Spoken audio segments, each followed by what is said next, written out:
Hello and welcome to the Home of the Ghost Owl, continuing our High Elf faction focus where we're looking at the 8th edition army book of the High Elves and seeing how they might play in Warhammer The Old World. Now, we've completed the main army roster of the generic stuff, and we're now on to the legendary lords and heroes. And the interesting thing that we've already covered with the lords and heroes of the Dark Elves and the Tomb Kings is both of those factions have very long living, very, very, very long living named characters and due to the lifespans of those factions. We know the timelines are different, so you can expect, we've already seen, take the Bretonians, recent Nova reveal showed a new, essentially Fey Enchantress like character, because the Fey Enchantress isn't alive yet, the same as Lewin Leoncoeur isn't alive yet. So it'll be interesting to see what happens to some of these other factions where the Lords is alive. Are we going to see some of these appear in the old world, or are we going to go down a new character route? Because some of these legendary heroes, they're legendary for a reason. They're in all the lore, so why wouldn't they be? But if this is focused on a narrower area, you might see them focus on a more local legendary lord who fought just in the Empire, let's say, who isn't the most well known. So and if you're Games Workshop, you probably want to sell new models, though to be honest, with a lot of these legendary lords and heroes, they could really do with new sculpts. And I can tell you now, with the way we see models today, I could see some really cool sculpts, and I think most people would want to rebuy the latest sculpt of a legendary lord or hero if it looked cool enough, right? So we'll see how it pans out, but we're going to cover it anyway for the sake of completeness. These were in the army book. So without further ado, let's start with our first one, which is Tyrion, Defender of Ulthuan. Probably the most well-known, along with his brother, of all of the legendary characters within the High Elves. So Tyrion then, you can see the picture of him, comes on his horse. That was his model. Like I say, can you imagine a modern-day version of that sculpt? I mean, that don't get me wrong, that sculpt is actually quite nice, but a modern-day version of that could be really, really interesting. As said, he's the twin brother of Teclis, who are able to trace their line back to Anarion, mightiest of all the Phoenix Kings. High Elves' greatest living warrior. So Tyrion is an absolute beast, and he has an absolute unswerving loyalty to Finubar, who is the current Phoenix King. He's also Alariel's consort and has been for many years, and he rides the elven steed Malhandir, who you can see there in the picture on the right. Famous for banishing the demon Nakari, and he also killed Urian Poisonblade, and we'll hear more about him in later. He's also no politician, and he's known for being rash, hot-headed, and speaking his mind. However, it remains to be seen if he will continue the curse of his line. So there is an Anarian's curse that kind of follows the line, and some say his tempers and black moods are an early signs that should be heeded that the curse is ever present in Tyrion, though he shows no overt signs at the moment. How does he look on the tabletop? Well, as you can expect, being the greatest living warrior, he's got very high movement, weapon skill, initiative, and leadership.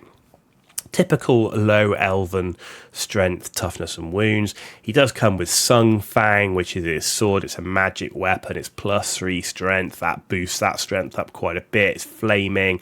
And he also gets a once per game strength for breath attack from it. Pretty nice. He has the dragon armor of Anarion, which is a magic armor. It's got a 1+ armor save that cannot be improved by any means, but that also comes with a 4+ ward save and a 2+ ward save against flaming.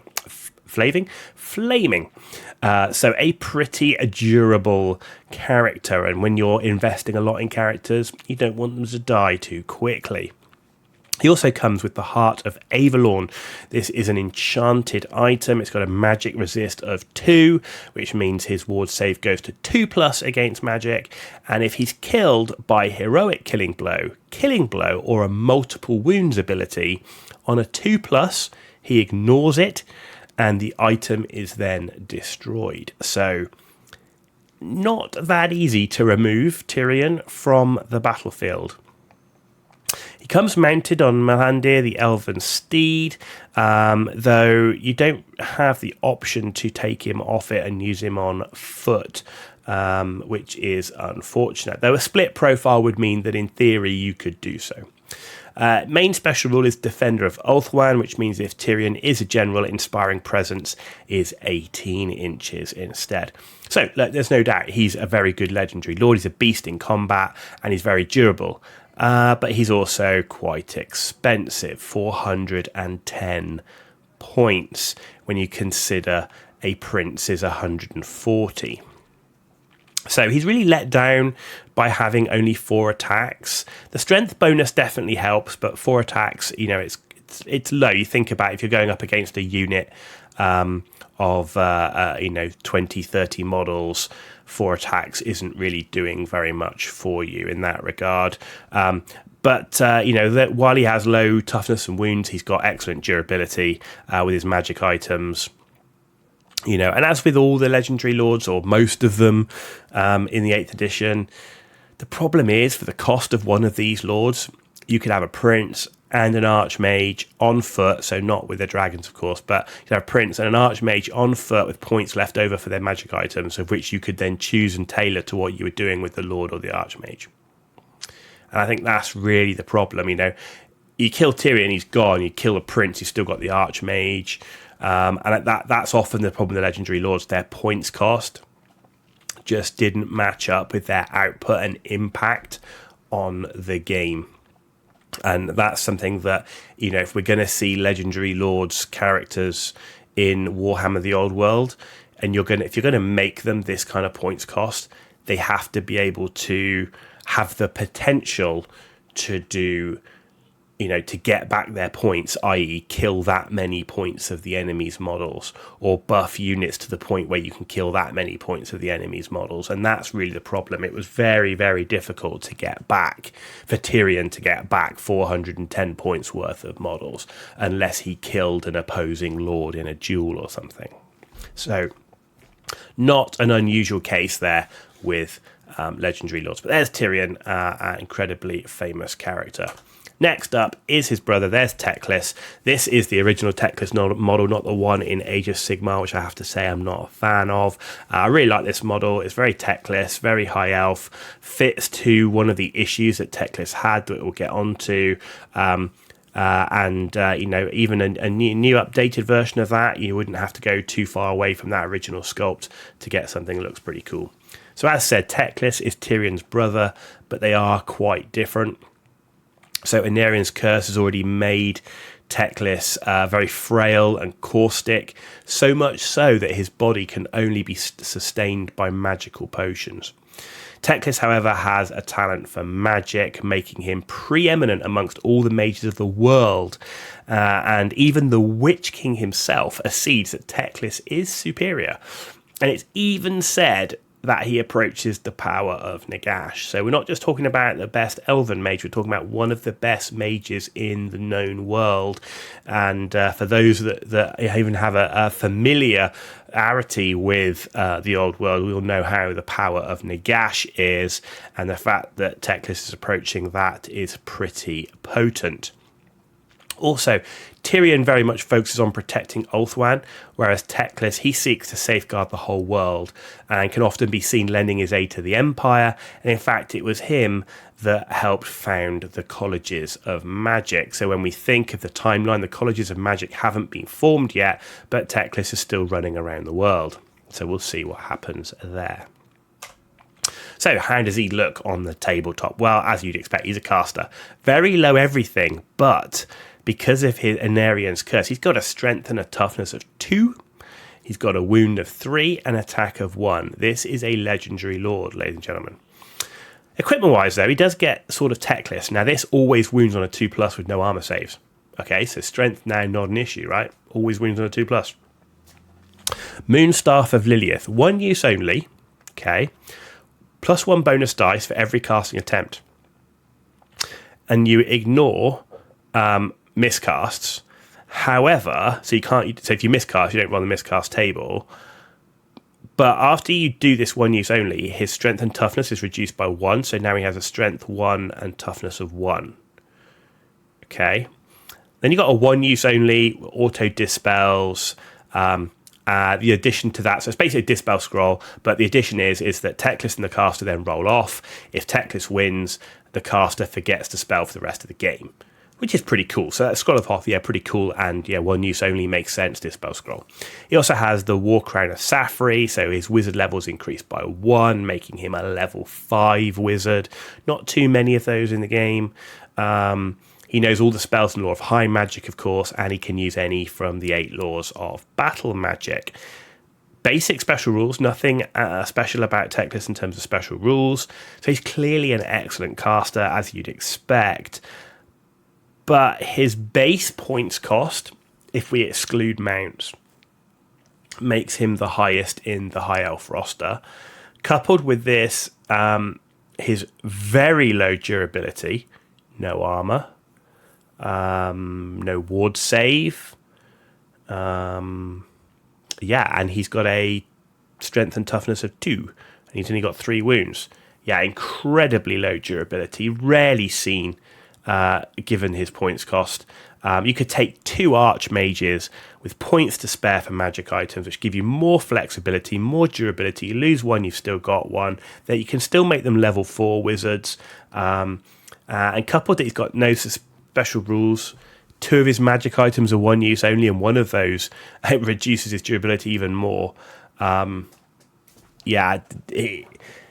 It's a real shame. I think he should have some sort of ward save at the very least to aid that durability. I know that's one of his weaknesses, but it's so weak that you go, okay, he's going to be hidden in a unit, okay, but the ability to snipe him out quite easy.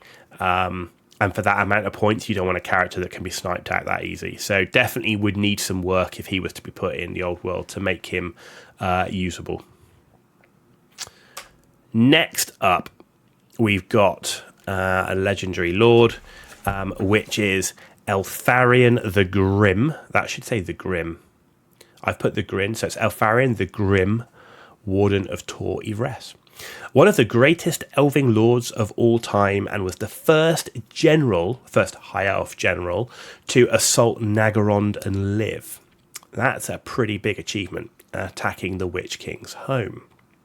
He also defeated Wargrom, and after doing so, he was made the Warden of Tor Ivres. After the war, Eltharion swore that no other would reach Ulthuan's shores. That's not happened, but certainly that's what he's trying to achieve. He's been everywhere. He's toppled orc fortresses. He's survived earthquakes. He's survived Bretonian crusades and even the vengeance of the dwarfs. So this guy is everywhere. And most of the time, regularly, he can certainly be found riding his Griffin Stormwing, and often found fighting in the Badlands. How does he look on the tabletop? Well, he's got very high weapon skill, ballistic skill, low strength, toughness and wounds, but he is boosted by having that Griffin as his mount. Comes with a longbow and heavy armor, and also the Fang Sword of Eltharion, +2 strength, no armor save, so he's got a boost to his own strength, plus he's got his Griffin mount. Helm of Ivres is a +1 armor save and a 5+ ward save, so he's got the heavy armor plus the armor save with the Helm of Ivres. There you go, that's 4+, and he's riding his mount, so he gets that as well. And then you've got the Talisman of Hearth, which is a magic resistance of 1, so he's got a 4+ ward save against magic, and he becomes a level 2 wizard using any of the 8 laws of battle magic. So we've got a level 2 wizard here as well. He doesn't have to be mounted on his Griffin, but if he is, he can also take a lance. It's got the basic rules, but he has Blood Oath, +1 to hit against Grom. So that special rule is entirely reliant. So it's factored in his points, but it's entirely reliant upon your enemy, 1, being orcs and goblins, 2, having Grom in the army. Doesn't get much more situational than that. Hatred, orcs and goblins, okay. Fly, large target, and terror.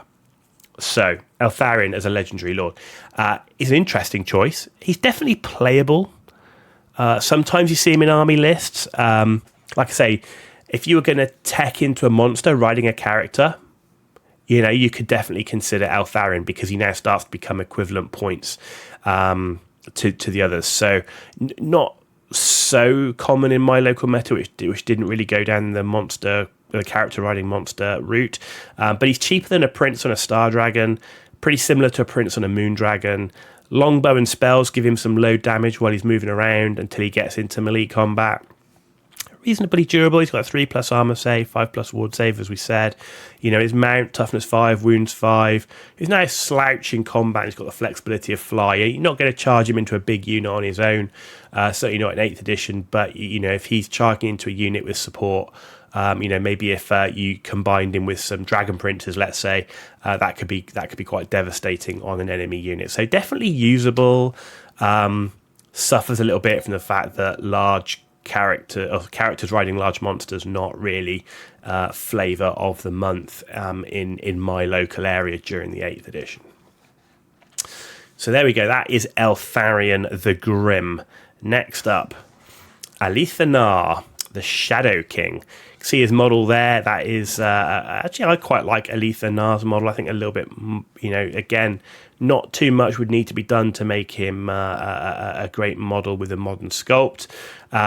So who is he, though? Nagaraith chose Alethanar as a ruler after Malekith fled to the west after essentially lost the Civil War.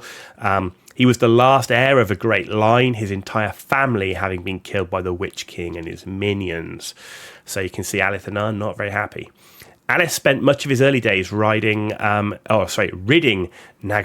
of the Dark Elves, who had remained there, often carrying out grisly executions. So Alethanar, almost as nasty as the Dark Elves, and in one case nailing several hundred Dark Elf prisoners to a cliff and leaving them there for several years, till the bones piled up at the bottom of the cliff. Charming fellow. His entire family's been killed, so you can see he's got a grudge there, but he definitely walks the Nagaraith path, shall we say.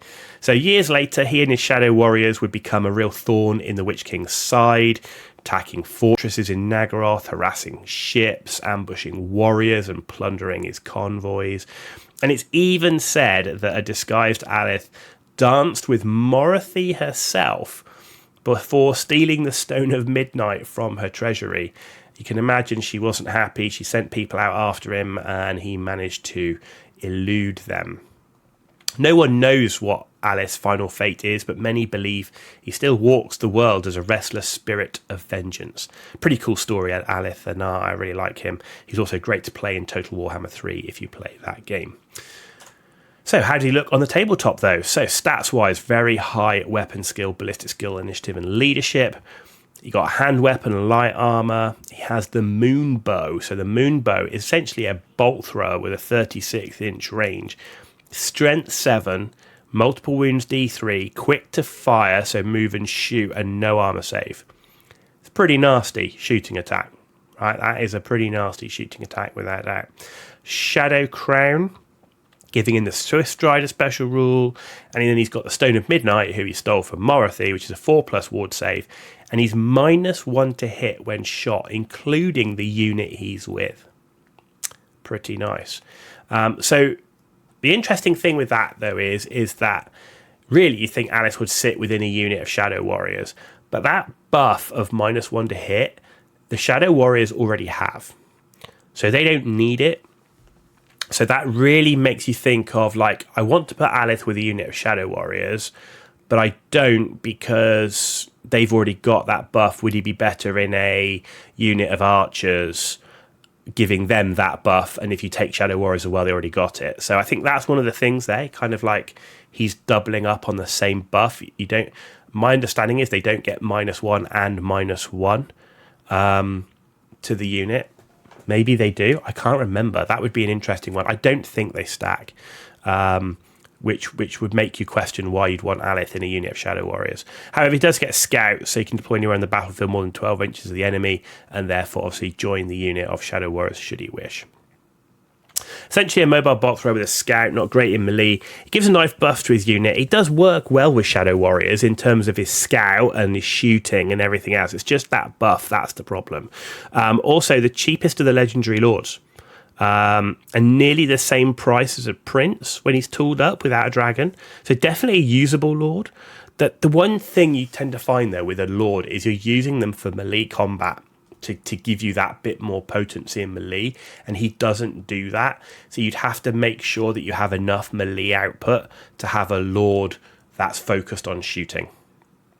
So, and that's really the thing. He lacks that flexibility of a normal Prince. But yeah, sometimes seen on the battlefield, sometimes in a unit of archers, as I've said, giving them the -1 buff, sometimes in a unit of Shadow Warriors from a more flavorable aspect, and also that scout level aspect. You know, he could threaten war machines pretty much straight away with that bolt thrower bow, his ballistic skill, and so on when deployed as a scout. So very much an interesting one and definitely usable. And finally, for our High Elf Legendary Lords, we've got Alariel the Radiant, the Ever Queen of Ulthuan. So you can see her there on the right-hand side. So she is the chosen priestess of Isha, known as the Ever Queen, and she is the 11th one to rule.